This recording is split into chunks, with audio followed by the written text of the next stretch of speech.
देखती है दुनिया झुकाने वाला चाहिए, सुनती है सरकार सुनाने वाला चाहिए। दलित बिटिया की पूरी हुई मुराद, भाई के साथ हुई मोहब्बत वाली मुलाकात। सरकार ने झोंकी ताकत, प्रशासन ने लगाया जोर, लेकिन शांत हुआ सारा शोर। कौन कहता है कि आसमान में सुराख हो नहीं सकता, एक पत्थर तो तबीयत से उछालो यारो। दुष्यंत कुमार की इन पंक्तियों को नारायणपुर की बेटी ने सच कर दिखाया है। बीजेपी नेता और उनके चमचों ने कभी सोचा भी नहीं होगा कि छोटे से गांव नारायणपुर के दलित सिस्टम को इस तरह से हिलाकर रख देंगे कि उनकी सत्ता की धमक काम नहीं करेगी। दरअसल दबंगों ने दलितों को पीटते समय सोचा था कि इनके लिए कौन आएगा, पुलिस को हम देख लेंगे और सिस्टम तो अपना है ही।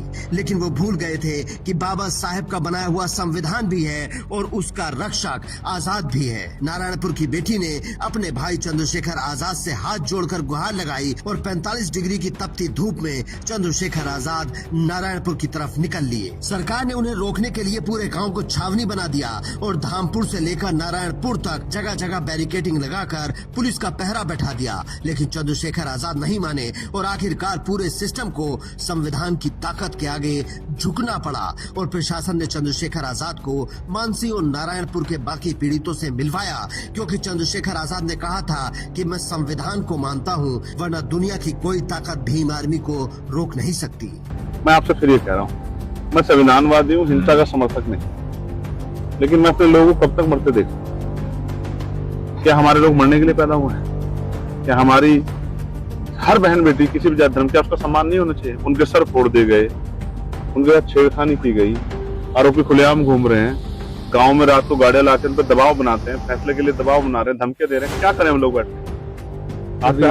जो वीडियोस वायरल हुए हैं उसमें साफ दिख रहा है कि कौन लोग झगड़ा कर रहे हैं। अगर पुलिस चाहे तो वहां से एविडेंस कलेक्ट करके वहां से पहचान करके जो है जो भी लोग थे दोनों तरफ से उनको वहां से आसानी से गिरफ्तार किया जा सकता। तो पुलिस के चाहने पे पुलिस किसकी है? सरकार की। सरकार किसकी है? उत्तर प्रदेश में भारतीय जनता पार्टी के मुख्यमंत्री कौन है? योगी आदित्यनाथ। योगी आदित्यनाथ नहीं चाहते, योगी आदित्यनाथ हमारे लोगों को न्याय नहीं दिलाना चाहते। इनको भी हमारे लोग जवाब, दलित पिछड़े मुसलमान आदिवासी गरीब समाज जो है इनको भी ये जवाब देगा, भूलेगा नहीं। जब पीड़ित चंद्रशेखर आजाद से मिले तो उनकी आंखों में आंसू और उम्मीद दोनों थे।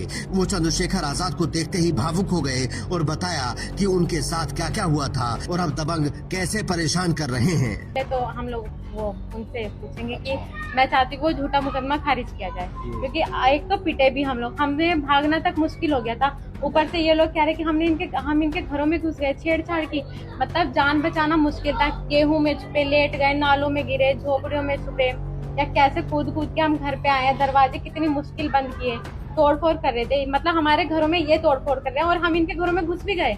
इतना तो सब सोच ही सकते हैं कि कैसे कोई ऐसे घुस सकता है कि हमारे घरों में तोड़फोड़ हो रही है और हम उनके घर में हैं।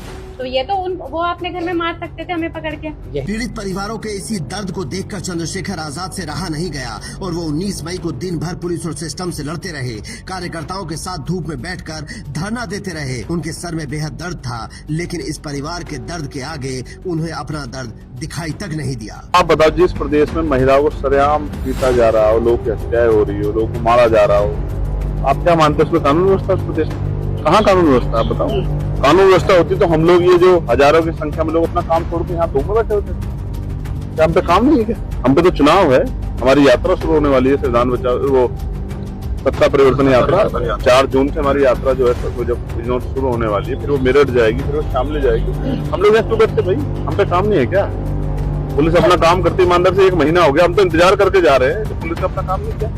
जब पूरी सरकार, पूरा एडमिनिस्ट्रेशन, पूरी पुलिस व्यवस्था लग गई आरोपियों को बचाने में, उल्टा पीड़ितों को मुकदमा करी, तो हम जैसे लोग क्या करें? चुप बैठ जाए क्या? चंद्रशेखर आजाद ने पीड़ितों से मुलाकात के बाद परिवार को विश्वास दिलाया कि हम कंधे से कंधा मिलाकर उनके साथ खड़े हैं। उन्हें डरने या घबराने की कोई आवश्यकता नहीं है। जब तक पीड़ितों को न्याय नहीं मिलेगा, हमारी लड़ाई जारी रहेगी। अब देखना है कि नारायणपुर के दलितों को कब तक इंसाफ मिलता है, प्रशासन आगे किस तरीके से काम करता है। आप भी इस पर कमेंट करके अपनी राय दे सकते हैं और शेयर करके दूसरों तक पहुँचा सकते हैं। Bureau report, India news.